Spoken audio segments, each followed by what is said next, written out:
Vamos lá, meus amigos, vamos lá, minhas amigas, retornando aqui. Agora a gente vai falar acerca do controle da administração pública. Professor, o que é controle da administração pública? Nós devemos partir de uma seguinte noção. A administração pratica a todos os momentos reiterados atos. E esses atos precisam sofrer uma espécie de controle. A partir de agora nós vamos entender como é que é feito o controle dos atos praticados pela própria administração. Muito bem, vamos começar as questões acerca do controle dos atos administrativos. Primeira questão aí, pessoal. As sociedades de economia mista não estão sujeitas ao controle externo realizado pelos respectivos tribunais de contas. Errado.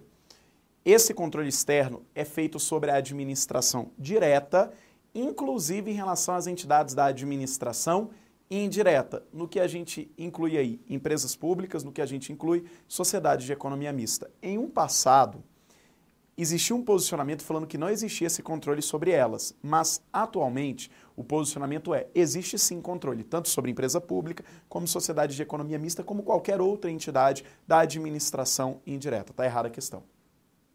Próximo item. O controle exercido pelo Poder Judiciário sobre os atos da administração pública é externo, de legalidade, posterior e provocado. Vamos por parte.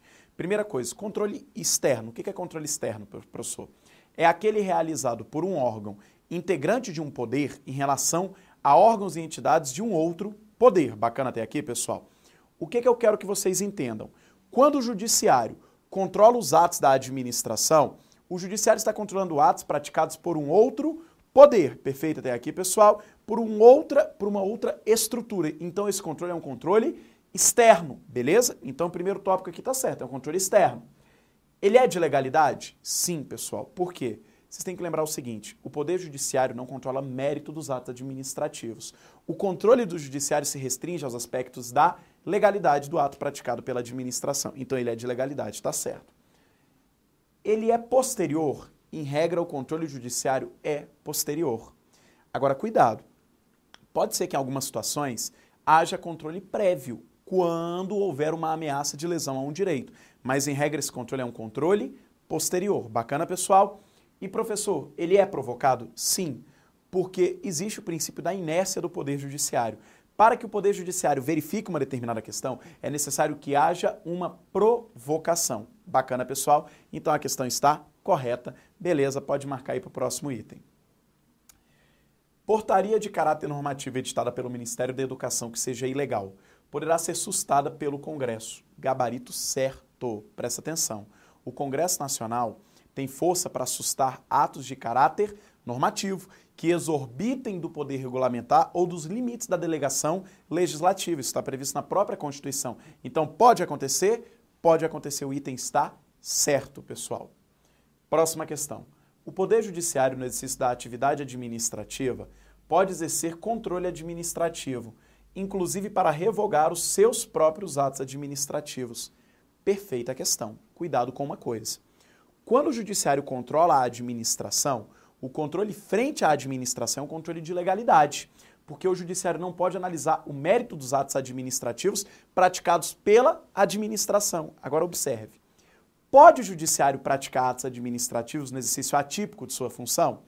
Pode. Ele pode, de maneira atípica, realizar o quê? Atos administrativos. Pessoal, quando o Judiciário pratica um ato, é o próprio Judiciário que controla o mérito do seu ato. Então, pode ter controle de mérito dos próprios atos que ele praticou? Sim, inclusive possibilitando a revogação do ato. O item está correto. Você tem que pensar assim, ó, se for um controle do Judiciário para a administração, não tem controle de mérito, é estritamente de legalidade. Agora, o Judiciário pode controlar tanto a legalidade quanto o mérito dos seus próprios atos. Bacana? Exercício de função de natureza atípica pelo Judiciário. Beleza, pessoal?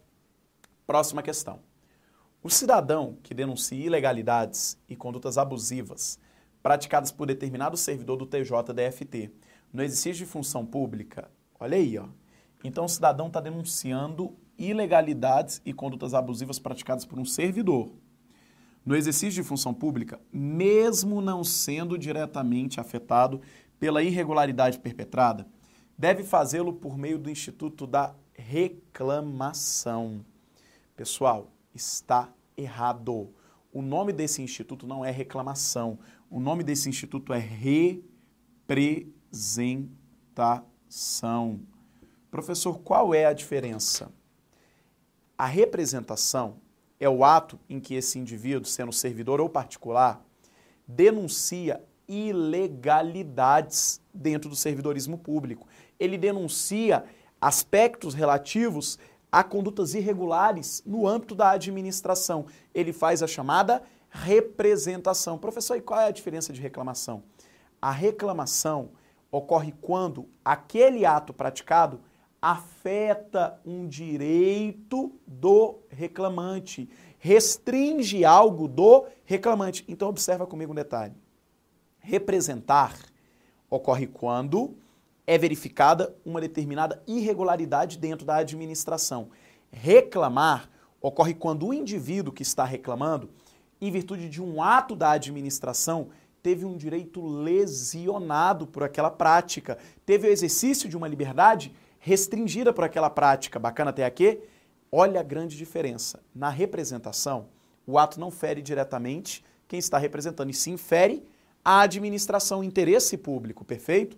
Na reclamação, o reclamante está sendo afetado em virtude daquele ato que está sendo praticado. Então aqui, pessoal, ele colocou que mesmo não sendo diretamente afetado pela irregularidade perpetrada. Então aqui não é reclamação, aqui é representação. E cuidado, para os particulares a representação é um direito, para os servidores a representação é um dever. Você como servidor deve representar a ocorrência de irregularidades que você verificar dentro da administração.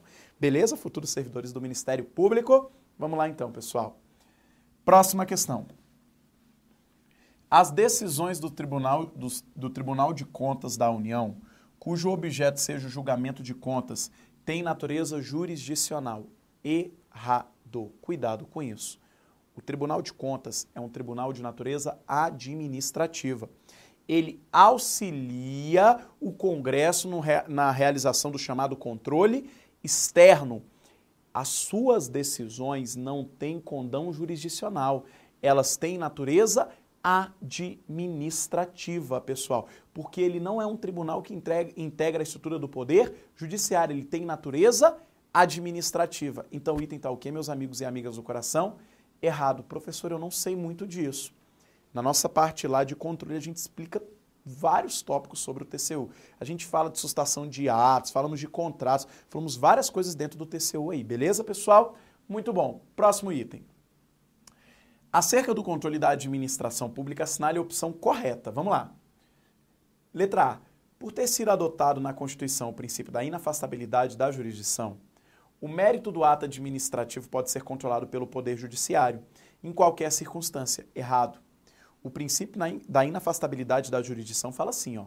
A lei não irá afastar do Poder Judiciário a apreciação de lesão ou ameaça a direito. Se você teve um direito lesionado, se você teve um direito ameaçado de ser lesionado em virtude de um ato, bacana até aqui, pessoal, isso pode ser levado ao Poder Judiciário? Pode. Agora, cuidado. O Judiciário não controla mérito dos atos praticados pela administração. Por que ele não controla? Porque o mérito é de um ato legal, discricionário. O administrador vai escolher ali nos limites da sua discricionariedade. O Poder Judiciário não interfere no mérito dos atos administrativos. Essa é a regra geral que você tem que levar para o teu concurso. Então, tá errado, pessoal. Letra B. O controle interno é exercido apenas no âmbito do Poder Executivo. Errado? O Judiciário pode fazer controle interno em relação aos seus atos? Pode. O Legislativo pode fazer controle interno em relação aos seus próprios atos? Pode. Tá errado. Beleza? Letra C. Dado o princípio da separação de poderes, é vedado ao Congresso Nacional fiscalizar e controlar os atos do Poder Executivo, incluídos os da administração indireta. Errado, pessoal. Existe essa separação de funções e atividades típicas, mas vocês têm que lembrar da teoria do check and balance, teoria dos freios e contrapesos. Quando um poder exceder as suas atribuições, outro poder vem para frear. É possível que um poder controle os atos praticados por outro poder, pessoal? Sim, e ele colocou um exemplo constitucional, que o Congresso controla os atos do Poder Executivo, incluídos os da administração indireta. Ele pode sim e deve fazer esse controle. Está errado o item, porque fala que ele não pode fazer esse controle. Letra D. O direito de petição aos poderes públicos em defesa de direitos ou contra ilegalidades ou abusos de poder, é espécie de controle judicial. Errado. É espécie de controle administrativo. Bacana? Tá errado. E letra E. O controle judicial da administração pública no Brasil é realizado com base no sistema da unidade de jurisdição. Certinho, pessoal. Também chamado de sistema inglês. Bacana até aqui. Sistema da unidade de jurisdição ou sistema inglês. Ou seja, toda e qualquer matéria, toda e qualquer demanda, seja ela de natureza administrativa, penal, civil ou qualquer outra natureza, pode ser levada ao poder judiciário, perfeito?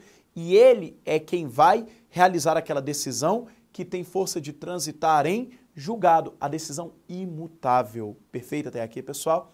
Esse sistema se difere do chamado sistema francês, também conhecido como sistema do contencioso administrativo, que lá na França existiam dois tribunais, o Tribunal do Contencioso Administrativo, responsável por julgar causas de natureza administrativa, e o Tribunal de Justiça Comum, que era responsável por julgar as demais matérias. Existe uma divisão de matérias lá, uma julgada pelo contencioso, outra julgada pelo Tribunal de Justiça Comum. Bacana? Aqui não tem isso. Aqui o nosso Poder Judiciário pode julgar qualquer matéria, seja ela de natureza administrativa ou não. Perfeito até aqui, pessoal? A letra E está correta. Só cuidado com uma coisa que a gente a gente observa que o CESP vem cobrando muito em prova. Quando você fala de controle da administração, controle administrativo, olha lá, controle administrativo, vou te dar uma dica. O controle administrativo ele pode ser feito de duas formas. Primeira forma, de ofício. Professor, pode ocorrer controle administrativo de ofício? Pode. A própria administração, independente de qualquer provocação, pode controlar os seus atos? Pode. Exemplo de controles administrativos de ofício. Controle hierárquico. Ou subordinação hierárquica, do jeito que você preferir. Existe controle hierárquico dentro da própria administração, no interior daquelas mesmas pessoas? Sim, teu chefe irá te controlar hierarquicamente. Aquilo ali é um controle de ofício, não depende de nenhuma provocação. E existe um outro controle, que é o chamado controle finalístico, conhecido também como supervisão ministerial, ou também chamado de tutela administrativa. Que controle é esse? É o controle que a administração direta exerce sobre as entidades da administração indireta. Também é um controle de ofício. Agora, cuidado com uma coisa. Existem controles que não são de ofício, que eles são provocados. Eu vou te citar alguns exemplos aqui, que a gente já até falou, inclusive, de alguns. Primeiro, recurso. Professor, o que é o recurso? Quando você está insatisfeito, ora por razões de mérito, ora por razões de legalidade, você recorre daquela decisão. Perfeito até aqui? O nome do recurso é recurso hierárquico, porque ele vai subir em uma hierarquia. Perfeito até aqui, pessoal? Lembre que a doutrina, quando fala do recurso hierárquico, ela divide ele em próprio ou impróprio. Professor, o que é o recurso hierárquico próprio? É aquele dirigido à autoridade ou órgão imediatamente superior dentro daquela estrutura. Então, se uma autoridade de um determinado órgão indefere teu pedido e tu recorre à autoridade hierarquicamente superior, aquilo ali é um recurso considerado recurso hierárquico próprio. Agora, professor, o que é o recurso hierárquico impróprio? É aquele dirigido a órgão ou autoridade estranho de onde o ato foi impugnado. Estranho aquela estrutura de onde o ato foi impugnado. Vou dar um exemplo.